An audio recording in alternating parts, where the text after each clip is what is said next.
Bonjour, bienvenue sur le plateau de Batijournal TV. Nous sommes en novembre 2019 sur le salon Batimat et nous allons parler ce matin patrimoine. On va parler de rénovation du patrimoine.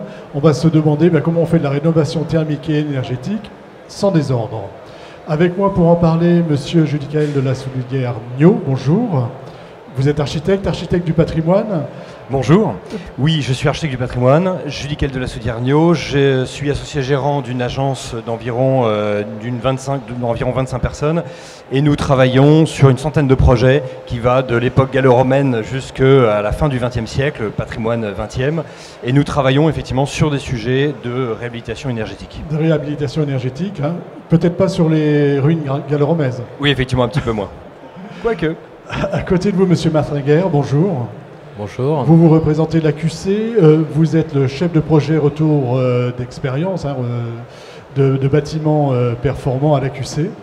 Et je vais vous demander de nous présenter un peu l'AQC et puis votre secteur particulièrement. Alors l'agence Qualité Construction est une association, donc on travaille sur la prévention des risques et l'idée est de mieux construire, améliorer la qualité de la construction.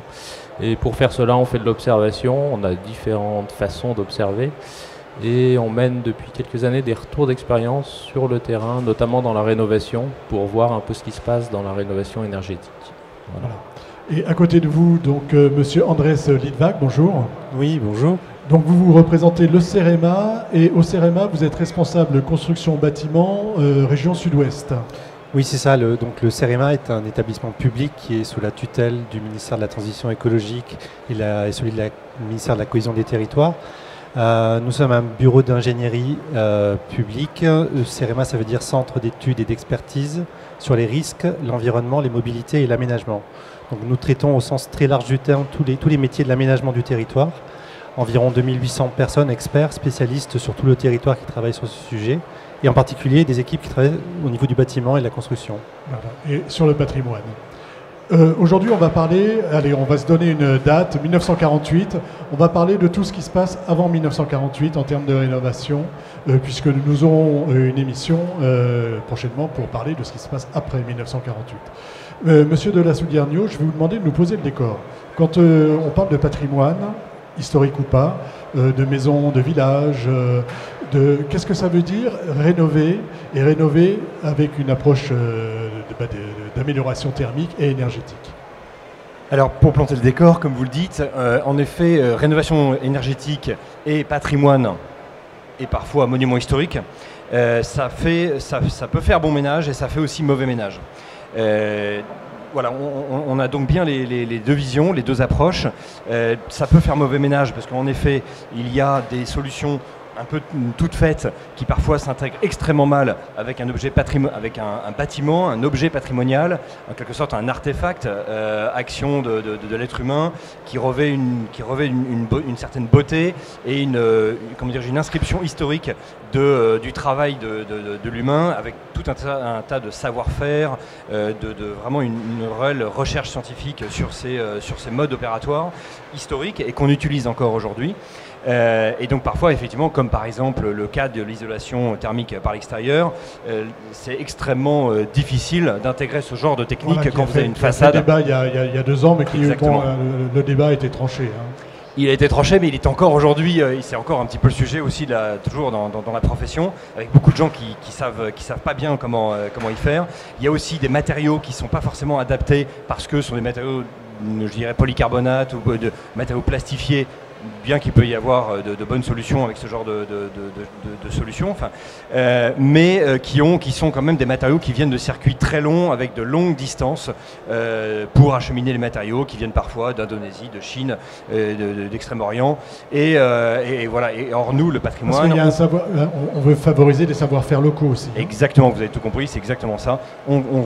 Nous défendons les savoir-faire locaux, mais également la fabrication des matériaux premiers qui sont parfois en fait assez proches de nos bâtiments qu'on restaure. On va mettre les bâtiments historiques un petit peu en dehors de notre débat, hein, parce qu'il peut y avoir des églises ou autres, mais assez rare. Mais ce que je voudrais, c'est vraiment le patrimoine, entre guillemets, de tous les jours, c'est-à-dire ce qu'on voit dans tous les villages, dans tous les centres-villes. Je pense à la ville de Troyes, je pense à Chartres, enfin, comment, pourquoi, donc on a cette nécessité de rénover, de faire des économies d'énergie. Est-ce qu'aujourd'hui, on a les moyens techniques d'y parvenir sans créer de désordre ? La question du désordre est large, est très large. Il y a des désordres structurels, il y a des désordres d'épiderme, il y a aussi des désordres d'ordre plus symbolique. Détruire un patrimoine, c'est détruire une histoire. Et en fait, pour se projeter dans le futur, on a toujours besoin de savoir d'où l'on vient, qu'est-ce qu'ont inventé nos anciens. C'est quelque chose d'assez capital. Et ces désordres-là sont parfois pas réparables. Je pense par exemple à la filière menuiserie. C'est une filière en fait qui est en France particulièrement atteinte et détruite parce qu'aujourd'hui nous avons dans nos métiers, que ce soit pour des monuments historiques ou du patrimoine tout à fait courant, nous avons très peu de fabricants et poseurs à la fois. Nous avons principalement des poseurs, avec des fabrications qui viennent de très loin ou moyennement loin, ou alors vous avez des fabricants mais très peu, et tellement peu, je parle notamment de la menuiserie bois, tellement peu que la concurrence est assez faible et donc les savoir-faire sont faibles. Sur ce diagnostic qui vient d'être posé sur le patrimoine, vous vouliez ajouter quelque chose ? Oui, en fait, les savoir-faire sont élevés, mais ils sont rares. C'est ça le problème. Et donc, auquel cas, savoir-faire. Il y a peu d'entreprises. Voilà, il y a peu d'entreprises et donc forcément peu d'appelés. Voilà, et puis peu de concurrence aussi, ce qui peut jouer sur les prix. Sur ce diagnostic, sur ce qui vient d'être posé, je vais vous demander de réagir à tous les deux. On commence par l'AQC. Allez, Monsieur Guerre. Effectivement. Alors, je voudrais juste rappeler un petit point. Si on rénove, c'est quand même pour améliorer le confort, améliorer la thermique. Donc, on essaye d'aller dans le bon sens. Et c'est vrai que parfois, on va intervenir sur des bâtiments qui fonctionnent bien, qui ont un équilibre, certes, avec beaucoup de consommation énergétique, beaucoup de fuites parasites dans le bâtiment, etc., mais qui fonctionnent bien. Et pour améliorer, on va dire, le confort et faire des économies, on va venir plaquer des solutions sur le bâtiment qui vont venir déséquilibrer un fonctionnement qui jusque-là allait bien. Et c'est là où on va avoir une génération de désordres qui sont très variés. Donc, comme je le disais, on fait de l'observation à l'AQC et on observe tout un tas de désordres dans la rénovation. Au moment où on rénove, dans les années qui suivent, le bâtiment va présenter des dysfonctionnements qu'on n'avait pas avant rénovation. Qu'on n'avait pas avant. On a des bâtiments qui fonctionnent bien, qui thermiquement ne sont pas au top, mais qui fonctionnent bien. Et le risque, c'est de les faire dysfonctionner. Sur le diagnostic, sur ce qu'on vient d'entendre à la fois de M. Lassoulière, Nio, et de M. Guerre, comment vous voyez les choses ? En fait, le diagnostic, c'est un peu la base de la réussite. Tout à l'heure, on a parlé, il n'y a pas de recette. Sinon, ça se saurait pour arriver à ce résultat-là. C'est une démarche qui est complexe, qui est transversale. On parle d'une démarche holistique, puisqu'on s'efforce de répondre à 3 problématiques en même temps. C'est celle de la transition écologique, donc réduire les consommations énergétiques des bâtiments, préserver le patrimoine, la richesse culturelle, et donc l'approche architecturale, et bien comprendre le bâtiment pour éviter les désordres. Et si on ne mène pas de front ces 3 démarches-là, on va droit dans le mur. Donc le diagnostic est un préalable. Si on n'a pas une démarche raisonnée et qui mène de front ces 3 approches-là, on va forcément en oublier une. Et les dysfonctionnements, un mauvais résultat sera au bout. Ensuite, nous, ça fait quelques années qu'on travaille sur ce sujet. Donc, quand je dis nous, c'est le CEREMA, mais également tous les partenaires du centre de ressources CREBA que l'on a créé il y a 1 an. On a capitalisé un certain nombre de connaissances, et ce qu'on se propose de faire, c'est de mettre à la portée de tous les professionnels. À disposition des professionnels, ces connaissances. Ces connaissances et ces outils, parce que en fait, l'enjeu, c'est celui. Alors, c'est un mot qui est un peu compliqué et il faut l'employer avec parcimonie, mais celui de la massification. Le bâti ancien, je m'explique, c'est une question de volume. Ça représente 1/3 du volume du parc résidentiel français. il y a 30 millions de logements, il y a environ 10 millions d'habitats qui sont dans le bâti ancien. Donc on n'est pas sur une niche, on est sur quelque chose de significatif. Il y a un effet levier, il y a un besoin de massification. Alors, on aura une émission d'ailleurs consacrée à ce sujet de la massification. Mais j'ai employé un mot qui est celui de la massification. Par contre, autant sur le bâti traditionnel ou le bâti contemporain, on a des démarches qui sont industrialisées. Donc on peut aller en volume. Là, en fait, on est sur un travail au cas par cas où on a besoin de cette analyse préalable pour pouvoir donner les bonnes solutions. Donc c'est toute la difficulté de l'exercice. Le diagnostic. Vous êtes d'accord là-dessus ? Oui, tout à fait. Donc c'est une étape indispensable. Peut-être pour donner quelques exemples, un bâtiment dans lequel il y a des remontées capillaires, il y a de l'humidité, il va falloir prendre en compte cette humidité pour mettre les bons matériaux. Sinon, ça ne fonctionnera pas. Voilà. Autre exemple, vous avez un poêle à bois foyer ouvert, vous venez faire une très bonne étanchéité à l'air, votre poêle à bois ne fonctionnera plus après la rénovation. Donc il faut vraiment prendre en compte tous les éléments et puis se dire que c'est un système, le bâtiment, un système avec un ensemble d'éléments interconnectés entre eux. On a fait un document là-dessus à la QC, interface, interaction. Dans le bâtiment, et il y a des lots, il faut les traiter ensemble. Le lot poêle à bois, étanchéité à l'air ou changement des menuiseries, ventilation. Vous avez des couples comme ça qui vont revenir et systématiquement. Et donc là, on est dans l'approche, dans la conception. Il faut avoir bien ça en tête. Donc sur ce traitement ensemble des différents lots, menuiseries et notamment ventilation. Alors, je reviens juste sur la question préalable que vous aviez sur le posée. diagnostic aussi. Voilà, exactement. On est parfaitement d'accord. Le diagnostic, plus le diagnostic est évolué, va loin, mieux ce sera pour la qualité de la réhabilitation qui sera effectuée et le choix des matériaux, le choix des solutions aussi, naturellement, le choix des entreprises. Néanmoins, nous nous heurtons dans la vie de tous les jours à la question en fait de la normalisation. La plupart des normes concernent des bâtiments neufs. Je pense par exemple aux normes de sécurité incendie, par exemple, mais aussi des normes des DTU menuiserie, par exemple. Or, dans la réhabilitation, on doit être plus souple. Heureusement, on commence à avoir un effet normatif, je dirais, un tout petit peu plus souple, mais c'est encore difficile. Avec le permis d'innover, par exemple, c'est un outil dont vous allez vous servir ? Exactement, tout à fait, par exemple. Mais aussi, alors on n'en a pas encore parlé, mais le nouveau label Effinergie Patrimoine que nous sommes en train de monter. Là, il y a 2 ans d'expérimentation que nous démarrons cette année. Et donc avec Effinergie, nous allons pousser en fait les gens, les propriétaires, demandeurs, à travailler sur l'optimisation thermique tout en adaptant les solutions à leur patrimoine et donc en respectant le patrimoine. Et donc ce label, assorti de subventions et d'une lisibilité, va vraiment encourager le tandem, je dirais, rénovation thermique et patrimoine sans le confronter, qui jusqu'à présent on était un peu dans une confrontation qui était évidemment souvent, péjorative pour le patrimoine. Alors, sur ce couple menuiserie-ventilation, qu'est-ce qui pêche ? Les deux, mon capitaine, la menuiserie et la ventilation. La ventilation, évidemment, est indispensable pour l'aspect sanitaire de la maison. Néanmoins, c'est ce qui est difficile, c'est le juste calcul de la ventilation pour des maisons assez complexes avec des combles. Enfin, c'est quand même une lourde avec des caves parfois qui communiquent avec d'autres caves. Enfin, dans le patrimoine, c'est toujours assez compliqué à calculer pour un bureau d'études. Néanmoins, en fait, une menuiserie trop étanche, évidemment, va créer, on le sait très bien, des problèmes à l'intérieur. Donc, en fait, une menuiserie ancienne qui n'est pas totalement étanche, déjà intègre elle-même une ventilation, je dirais, par de facto. Donc ça, il faut en tenir compte. Après, à calculer, c'est une autre histoire, mais je pense que ça serait bien de pousser les choses dans ce sens. D'accord. Je peux faire un petit complément. En fait, si vous voulez, le bâtiment, avant de changer les menuiseries, il est en simple vitrage, avec des menuiseries souvent anciennes, un peu fuyardes. Donc il y a une ventilation naturelle, non maîtrisée, mais qui se fait. Donc le bâtiment est bien ventilé, sans qu'on en ait la maîtrise.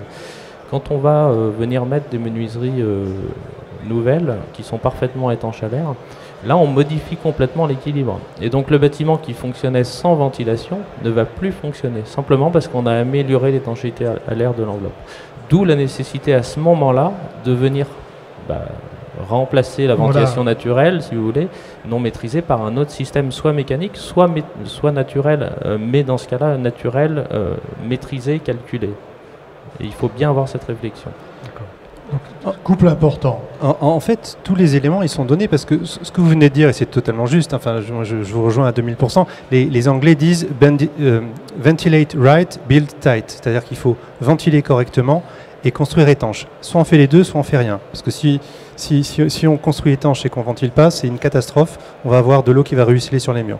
Donc il faut savoir ce qu'on veut, il faut tout faire bien, ou alors mieux vaut ne rien faire.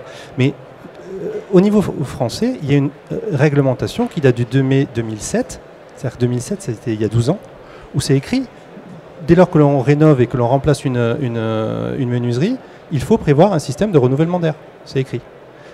Donc là-dessus, il faut donner la connaissance, il faut donner la matière, l'expertise aux professionnels pour qu'ils comprennent de l'impérieuse nécessité de traiter ces sujets-là. Mais tous les éléments, ils sont là, la connaissance, elle est là. Je rebondis là-dessus. Il y a une petite difficulté supplémentaire, c'est que ce sont des personnes différentes qui font ces lots différents. Donc quand on va appeler le vendeur de menuiserie ou l'entreprise qui fait de la menuiserie, eh ben, elle n'est pas spécialisée dans la ventilation. Et souvent on va faire plusieurs devis et l'entreprise de menuiserie qui vend des menuiseries plus une ventilation, si le maître d'ouvrage, le particulier, il n'est pas sensibilisé, il va se dire lui il essaye de me vendre des systèmes en plus et puis il va prendre le moins 10 ans, le moins cher qui changera juste les menuiseries. Donc il faut faire attention, il y a différents biais qui font qu'au final on n'arrive pas toujours à... D'où l'importance de la maîtrise d'œuvre ou en tout cas de bien préparer son projet. Oui, tout à fait, vous avez parfaitement raison. Architecte ou bureau d'études spécialisé, il faut quelqu'un qui assure la synthèse en fait, de cette problématique. Ce qui n'est pas du tout évident quand on est particulier, qu'on a un petit budget et qu'on a une maison ancienne. Exactement. Il y a une notion dans le bâti ancien qui est, alors je ne sais pas comment on doit dire, perspirance, respiration, et donc lié à des désordres ensuite d'humidité ou pas, si on vient bloquer ça. Est-ce que vous pouvez m'en parler? Est-ce qu'il faut arrêter de bloquer? Est-ce qu'on ne doit pas bloquer? Et si oui, quel type de matériaux on doit utiliser? Allez-y. Je prends la parole, mais en fait, on a trop souvent tendance à faire l'amalgame entre étanchéité à l'air et migration de la vapeur d'eau.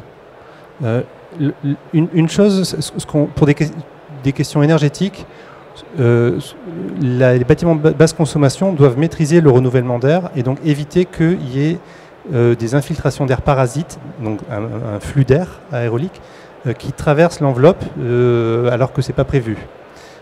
Donc ça, si on veut faire du bâtiment basse consommation, il faut être capable de maîtriser et d'éviter ces fuites d'air. Ensuite, la question de la migration de la vapeur d'eau, c'est quelque chose de différent. C'est-à-dire que la vapeur d'eau, elle va pouvoir, par diffusion à travers la paroi, traverser la paroi, s'évacuer ou rester. Et on a trop tendance lorsqu'on entend étanchéité à l'air, à dire on va bloquer alors qu'on fait des bâtiments qui respirent parfaitement. Oui, et la difficulté, c'est de bien comprendre comment respire le bâtiment. Et aujourd'hui, quand on fait du sport, si je prends les tenues pour faire du sport, les tenues, le Gore-Tex, ça permet d'évacuer l'air, ça permet de faire respirer et de gérer l'humidité de la transpiration. Il faut qu'on ait des interventions avec de l'intelligence de ce type-là au niveau de l'enveloppe des bâtiments. Sur cette question de la respiration, et après je vous demandais d'ajouter autre chose sur... On pourrait en parler des heures, mais je suis d'accord, c'est deux phénomènes bien différents. On pourrait dire que la respiration, c'est la ventilation. Nous, on respire, c'est la ventilation. Et puis, tout ce qui est phénomène de transmission de vapeur d'eau au travers des parois, c'est plus de la transpiration. Donc, on voit bien que c'est complètement décorrélé. Et souvent, l'amalgame est fait, effectivement. Mais c'est un vaste sujet, cette histoire. Non, mais c'est vrai que c'est un gros dossier. Là, on aurait pu faire une émission là-dessus. La question, elle est simple. C'est est-ce que dans un patrimoine ancien, dans une maison ancienne, que ce soit patrimoine historique ou pas, je peux aller mettre une laine de verre, une laine minérale et une plaque de plâtre pour isoler par l'intérieur? J'ai envie de vous dire, vous pouvez tout faire à partir du moment où ça vient respecter le fonctionnement du bâtiment et ses caractéristiques initiales. Il ne faut pas venir le perturber. Donc il faut regarder sa nature et dans certains cas, la laine de verre va tout à fait marcher, dans d'autres cas, non. Il n'y a pas de matériau miracle, il n'y a pas de membrane miracle, il n'y a pas de solution miracle. On va vraiment étudier au cas par cas et on va regarder quelle perspirance D'accord, ont c'est besoin vraiment les le murs. diagnostic qui fait Exactement. le... Voilà. Et vous allez choisir ensuite, il y aura tout un tas de solutions en fonction du type de paroi que vous devez traiter. Nous sommes tout à fait d'accord, et d'où l'importance du diagnostic, c'est-à-dire qu'il faut effectivement bien connaître la nature de la structure, enfin la nature des matériaux qui composent les parois du bâtiment, quel qu'il soit. Et en fait, ça me fait penser, et je pense à ce que vous alliez nous demander juste après, en fait, ça me fait penser à l'ensemble des savoir-faire qui ont disparu, parfois au 19e, mais surtout au siècle dernier, au 20e siècle, et que je pense le début du 21e siècle cherche à retrouver. Par exemple, la maîtrise de matériaux qui aujourd'hui vraiment sont plus du tout en vente, que ce soit en matériaux ou en pose ou en savoir-faire, notamment par exemple le torchis, dans le domaine du torchis. C'est un matériau extrêmement sain qui régule l'hygrométrie du bâtiment. On pense aussi au plâtre gros. C'est quelque chose aussi qui régule beaucoup les intérieurs des bâtiments. Ce sont des choses en fait qu'on a aujourd'hui qui ont disparu, mais qui n'ont pas complètement disparu d'ailleurs, et qu'on peut faire revivre. Mais exactement. Je reprends mon exemple de particulier qui n'a pas un budget fantastique, entre la plaque de plâtre et l'enduit au plâtre à l'intérieur, en termes de budget, c'est énorme. Aujourd'hui, oui, mais demain, je pense qu'il faut qu'on travaille, et c'est déjà un petit peu le cas, mais il faut qu'on travaille sur un angle éducatif. C'est un vrai sujet politique, hein, mais à l'échelle française, il y a un problème, parce que par exemple, il y a d'autres pays, comme l'Allemagne par exemple, qui sont en avance là-dessus, et qui valorisent davantage les travaux intellectuelo-manuels, c'est-à-dire qui mélangent vraiment le manuel, mais à la réflexion. On n'est pas seulement des poseurs, voilà, on réfléchit aussi quand on fait un matériau. Il y a vraiment une matière grise et une intelligence qui est derrière. Et en Allemagne, par exemple, ils ont nettement une longueur d'avance sur la France. Et je pense qu'il faut revenir vers la valorisation de certains métiers dits manuels, faussement que manuels, parce que ce sont des vrais métiers intelligents. Et ça, c'est vraiment un programme politique et éducatif essentiel pour nous. Revenir sur du plâtre, sur de l'enduit, mais ce qui ne veut pas dire un métier qui n'est pas valorisant intellectuellement. Exactement. Et on voit passer des produits qui sont très techniques, hein, ça n'a rien à voir avec ce qu'on imagine, on va dire. Tout à fait. Donc, sur cette question des savoir-faire, puis ce sera ma dernière question, sur ces questions des savoir-faire, est-ce que vous pensez qu'aujourd'hui on a des savoir-faire? Est-ce que dans les retours d'expérience que vous avez, est-ce que vous constatez qu'on a les savoir-faire et si oui, tant mieux, mais sinon, qu'est-ce qu'il faut faire? Quel est votre diagnostic là-dessus, on va dire? En fait, on a une approche qualitative, donc à travers le site du centre de ressources CREBA, on a un certain nombre de retours d'expérience que l'on analyse par nos propres experts. On a une dizaine de retours d'expérience d'opérations sur toute la France. Donc il y a des choses remarquables qui sont faites, ça c'est vrai.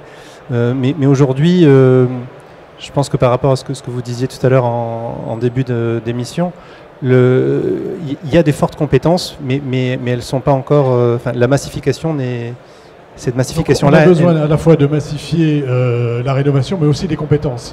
Oui, et je pense que donc il y a deux savoir-faire, c'est-à-dire que le savoir-faire manuel, hein, de la mise en œuvre, mais il y a aussi le savoir-faire de la prescription, donc de ce travail de diagnostic, de choisir les bons produits, de faire les bons compromis. Savoir-faire manuel et intellectuel, j'y tiens. Oui, bien sûr. De la mise en œuvre. Parfois c'est hautement compliqué. Ah oui. Complexe, pas forcément au sens péjoratif, mais au sens vraiment qualitatif. Non. Et il faut le valoriser. Et justement, tous les jours, dans la vie de tous les jours, vraiment, il faut arrêter de dire que les métiers manuels sont des métiers, métiers mal payés, des cols en bleu. Mais je pense qu'on se rejoint complètement. Mais c'est quelque chose vraiment qu'il faut arriver à dire et à développer. J'ai fini de vous couper. Oui, non. Donc en fait, je pense qu'il faut faut mettre en évidence cette nécessité de faire ce travail en amont, de bien comprendre, pour que derrière, il y ait toute la chaîne des acteurs qui suivent. Qui puissent suivre. Aujourd'hui, on a du mal à... Tout à l'heure, j'ai parlé du volume de bâtiments à rénover, un tiers du parc résidentiel, le bâti ancien. Je ne pense pas qu'on ait un marché de l'artisanat qui soit prêt à répondre à ces problématiques-là avec les enjeux qu'on a évoqués. Donc il y a un chantier, sans jeu de mots, un chantier énorme là-dessus. Sur cet aspect savoir-faire, qu'est-ce que vous constatez? Et je vais vous demander de faire court. Je vais faire très court. Effectivement, il y a beaucoup de savoir-faire. Là-dessus, il n'y a pas de souci, on est d'accord. Je dirais simplement qu'ils sont peut-être un peu trop cloisonnés. Maintenant, on doit être sur une approche globale. On doit voir le bâtiment comme un système et c'est plus chacun dans son coin.